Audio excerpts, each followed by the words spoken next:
Hello everybody, Father Rich here with the 25 greatest solo U.S. artists. Now I got some big holes in this one. I don't have any rap artists. Most of my rap is 12-inch singles and I didn't want to pull those out, so. I don't have Michael Jackson. I purged all my Michael Jackson albums. I have them all on CD. I still kept this one though. Janet Jackson. Control, is it? Yeah. I didn't include Joni Mitchell. She was born in Canada, so I didn't include her. Although she's pretty much an American artist. And the same with Neil Young. I didn't include any of the singer-songwriters. My favorite being James Taylor, and this is my favorite James Taylor. Now, I didn't include many newer artists. I guess Beck is a famous one. But I can't put him in the top 25. And someone that I like more than Beck is Ty Segall. And I can't put him in the top 25 either. And this is the Ty Segall and the Freedom Band. Man, this is loud. Okay, my number 25. He had some solo albums, but not a lot. He's more known for his soundtracks. And it's Quincy Jones. This is Body Heat. This is a fantastic jazz funk album. Really good. Number 24. One of the original rockers, Buddy Holly. 20 golden hits. This is all I have.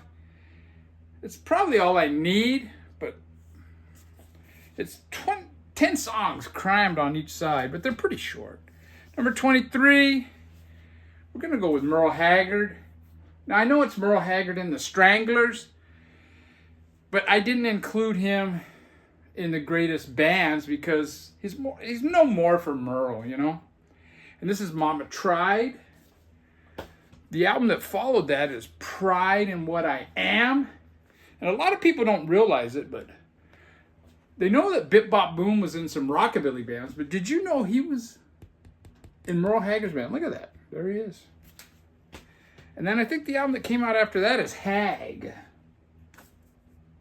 with 4 number 1 hits. And then you got this one, came out in, I think, 81. This one had a big hit too. Something about a snowball. It's got Big City, but the one is a snowball rolling to hell or something. And then this one came out in 89, 501 Blues. This is pretty cool, man. It's kind of gritty.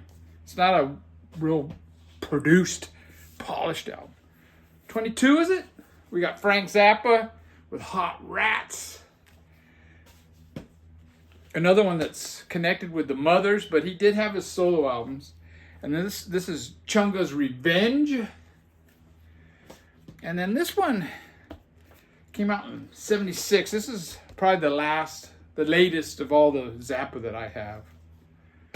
Now 21 is a favorite of mine. Now if I was doing favorites, this guy would be rated way higher.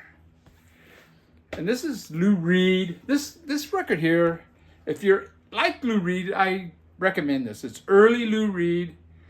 It's when he worked for some record company. And it's got like bands like the Primitives, the Intimates. It's got a version of Lou Reed doing Heroin, like before Velvet Underground. Really good stuff. And that's where he met John Kell at that record label. I recently got this, Lou Reed, the 71 Demos, recorded after he left Velvet Underground. Really good. It's like a Lou Reed unplugged. You know, it's really cool. You got Lou Reed's first album, which was recorded in the UK. It's got some like really mainstream artists on it. It's got Rick Wakeman from Yes, Steve Howe on guitar. Half of this is really good, and half is But Lou Reed broke out with his second album, Transformer, with the song Walk on the Wild Side. But it's got Vicious, Perfect Day, and my favorite, Andy's Chest. His third album is my favorite, though, Berlin. Some people say it's very dark. I just say it's realistic. And then I believe that was followed with Sally Can't Dance. One that didn't get a lot of publicity, but I love it. I mean, this is kind of when he started, he wasn't singing so much, he was kind of doing the talk singing. And then that one was followed by Coney Island Baby, which got way better reviews than Rolling Stone, but Rolling Stone had it ass backwards. I think Sally Can't Dance is better. This was late 70s. Street Hassle, Lou Reed. This one got really good reviews. It's kind of gritty. And it's got Embryonic Robot recently did a Lou Reed ranking albums. And I might do that, man. I'm a big Lou Reed fan. And he liked this album, but he said the song I Want to Be Black was kind of iffy. I don't think so, man. People are just too sensitive nowadays, you know? One from the 80s, The Bells, very good album. And my last Lou Reed studio album that I have is this New York Lou Reed, In the Shrink. It's a reissue, though. I think the best live album from the 1970s is Lou Reed Rock and Roll. It's fantastic, man. I got this Record Store Day Lou Reed live. This is his first New York appearance. It's with a band before that, Rock and Roll Animal. They're not quite as tight, a little more amateurish. Very cool shit, though. Then I got this 1976 Live at the Roxy. This is really good. It actually has Don Cherry, the jazz trumpet player, with him. And then you got this one, came out after that. This is in the late 70s. Kind of his punk rock live album.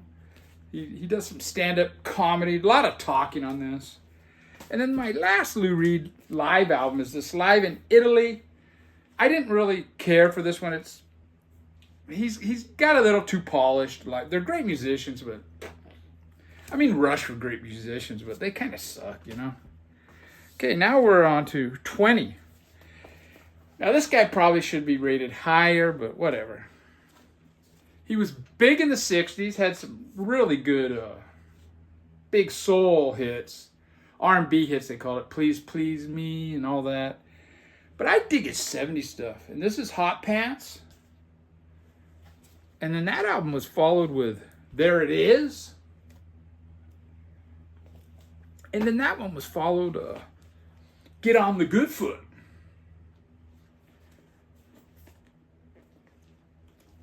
Yeah, James Brown probably should have been higher, but I don't overthink these things. Oh, and the clouds just went down. I hope it's not too dark. 19, we got Johnny Cash. Now, some would argue he should be ranked higher too, but whatever. This is the vintage years. Very cool stuff, man. 1955 to 1963. It's got his really good I Walk the Line, and then the Big River and Ring of Fire. And then probably my favorite of him is Live at San Quentin. I don't have those later ones he did on Def Jam or Def America. Number 18, we got Curtis Mayfield. I believe this is his second album, Curtis. Or it could be his first, and Roots is his second. I forget. He had some R&B hits in the 60s with the band The Impressions. He left The Impressions and went solo. And he went humongous with this album, Superfly, the soundtrack. This album had like 3 hits off of it. I mean, big hits. Pusher Man, Superfly, and Little Child Running Wild. They were all radio hits. And then this one I like just as much. Sometimes I could say side one of this I like more than Superfly. And it's Back to the World. Fantastic stuff. Number 17, someone that had a long career. He's still going. But this is my era of Bruce Springsteen I like. Born to Run. He had like 3 or so albums before this, which are all good, but I don't have them on vinyl. I have them on CD. Then that was followed with Darkness on the Edge of Town. And those are my only 2 studio albums I have by Bruce Springsteen. I purged Born in the USA because I don't need to listen to that anymore. But I do have this bootleg. And it's from, it's recorded at the Roxy, and it's from the Darkness on the Edge of Town tour. And this is fantastic. It was a radio broadcast, LA radio broadcast. Number 16, we got Willie Nelson. Another guy that was started in the 60s, but didn't really, I don't think he had too much success. He wasn't a Nashville insider. But he had 3 albums in a row that are just fantastic. This is the first of them, Shotgun Willie. That was followed by Phases and Stages, which is a fantastic album. Kind of tells a story. Side 1, the story is told through the woman's perspective. Side 2, and then Side 2 is told through the dude's perspective. And then that was followed with Red-Headed Stranger. And this is probably when he kind of blew up with Blue Eyes, Crying in the Rain. And then by the late 70s, he had On the Road Again. This one here, Always on My Mind. Just fantastic stuff. Number 15, I'm going to go with Stevie Wonder. Now, Stevie Wonder had a string of albums in the 60s. I don't really care for his early stuff. By the late 60s, though, he was getting a little better. And this is his string of albums he made in the 70s that are just fantastic. Talking Book. And this is the one that had Superstitious on it that just blew up. A big hit. Probably number 1. That was followed by Inner Visions. Just fantastic stuff. Number 14, I'm going to go with Marvin Gaye. In the Groove. And this had what is that? I Heard It Through the Grapevine. Just a great. Now his 60s stuff is great. What's Going On by Marvin Gaye? He wanted to break away from just the love songs and, get a little more personal or tell what's going on in the world, and this is what he came out with. This album here was a monster hit. Let's Get It On. But I like the follow-up a lot more, and it's Marvin Gaye, I Want You. But I want you to want me too. Okay, number 13. Some people are going to scoff, but I'm going to have to go with Madonna. She had a big impact. Now she's kind of ridiculous. She's kind of like out there, kind of still acting like she's 20 or something. She should have evolved into something a little more mature, in my opinion.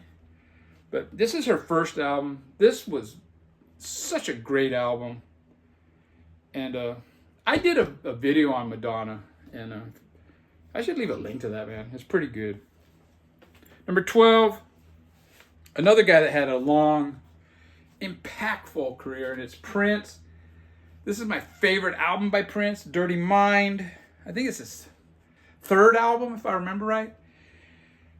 This is the album that was out the first time I saw Prince. I did see them again when that movie Purple Rain came out.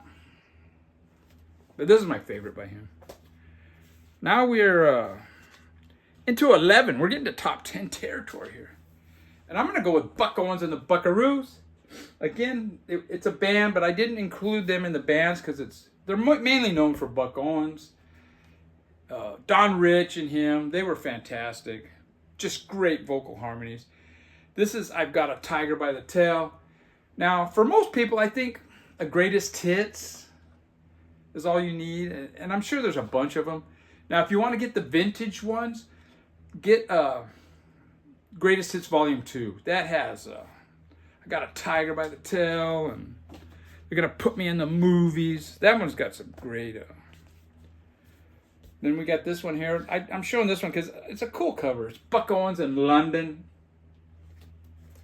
And then this one's kind of a goofy cover, but I thought I'd show it. Buck Owens, It's a Monster Party. Now the back has a really cool picture of him. And then he kind of retired in the 70s, but he came back, and it was Dwight Yoakam that had him come back.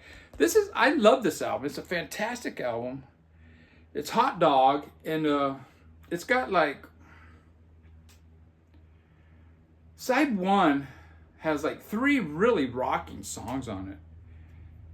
And that was one thing about Buck Owens, where Nashville didn't really care for him. Or he didn't get the respect from Nashville because he would do Chuck Berry covers and stuff like that. And the Nashville country guys, being a little racist, I guess, more than anything else, I'm gonna say it. They didn't really like that stuff. And but yeah, Buck, man, he's the first true outlaw. And the thing with Buck Owens, he had more #1 hits in country than anybody else. And then we got this one here, Act Naturally, and he does a song with Ringo. Okay, we're in top 10 territory. Oh, there's a lot of records here. Number 10, I had to go with some soul again, and I'm going with Otis Redding. This is Otis Blue, one of his best albums, man. Just some great stuff. This is the album he was working on when he died in a plane wreck. The Dock of the Bay. This came out right after he passed away, and this had his biggest hit on it. His biggest hit, I think, The Dock of the Bay. Another one that came out after he passed away is the immortal Otis Redding. And then one final one I have here, Love Man by Otis Redding. Number 9, I only have one album by this person. It's Aretha Franklin, I Never Loved a Man the Way I Love You. I have a string of his records on CD, but this is the only record I have. And I don't like showing CDs on these. The CD, I don't have nothing against it, but it's such a little format, and it doesn't really translate on YouTube videos very well. But yeah, from the late 60s to the early 70s, she was tops. After that, she screeches and too much, man. Hoots and hollers too much for me. But she was still very popular, and she even had hits in the 80s, and she was in that one movie, The Blues Brothers. Number 8, I'm going to go with John Coltrane. Now, this is a twofer on Prestige Records that you can get. Came out in the 70s. The Prestige Records are kind of expensive. That was when he was in the 50s. And I would suggest searching out these 1970s twofers. They sound great, and you can get them for a lot cheaper. And this is a double album, and it contains 2 of his albums. A very influential album, A Love Supreme. I got the Walmart exclusive. Now, what's funny about this album, or this particular pressing, if you look in the dead wax, it's the same pressing as the Acoustic Sounds, which sells for probably 3 times at least what this does. And who knows what on the aftermarket what it's going for. It might have came down right once this came out. And you know, it's the same. It's pressed off of the same stampers that Acoustic Sounds one is. Now I remember the wax. He told me, yeah, but they didn't use as good a vinyl. What a load of crap that is. And then my final one I'm going to show by him is Ascension by John Coltrane. This is a pretty cool album, man. It's like the band's playing, and then one guy goes off into a tangent. Then they bring it back, and the whole band's playing. Then another guy goes off into a tangent. Pretty cool.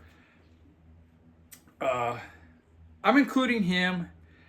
He's not a favorite of mine, but he helped usher in the free jazz. I mean, he wasn't the first, but whatever. He's the most well-known. Number 7 is a favorite of mine, and it's Muddy Waters. This is live at Newport. This was probably his introduction to a white audience when he played at Newport.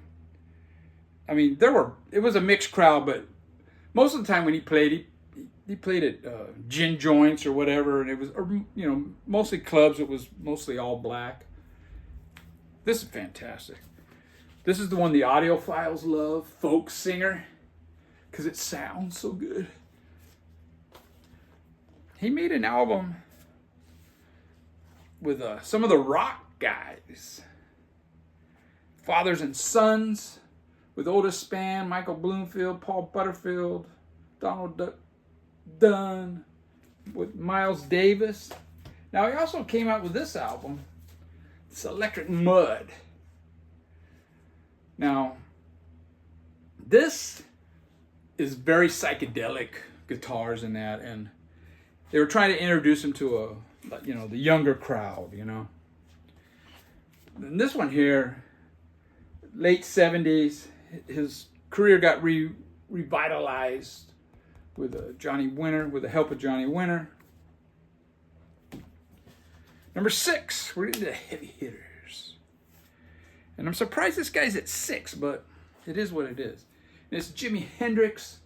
This is Land of Gypsies album, when he kind of left the Experience. And then this is him at the Isle of Wight. Just a fantastic, that Isle of Wight must have been a great concert, man.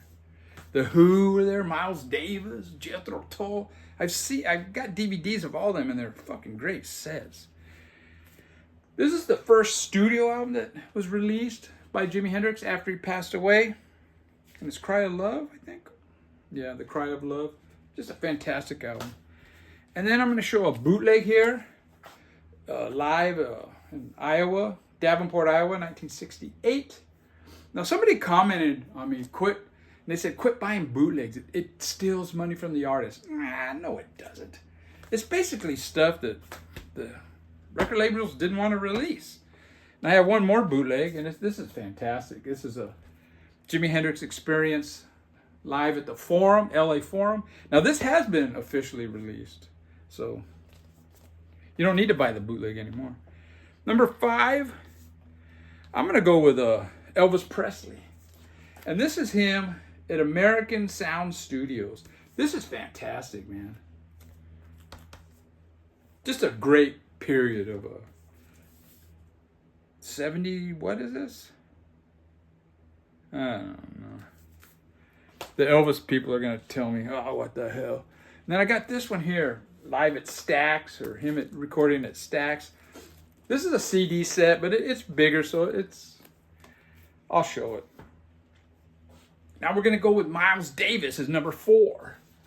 And I'm going to start again with one of those Prestige twofers. The Miles Davis Prestige stuff is some of my favorite. I like it more than the 60s, most of the 60s stuff. And this has 2 of his albums. There's another one with a red cover.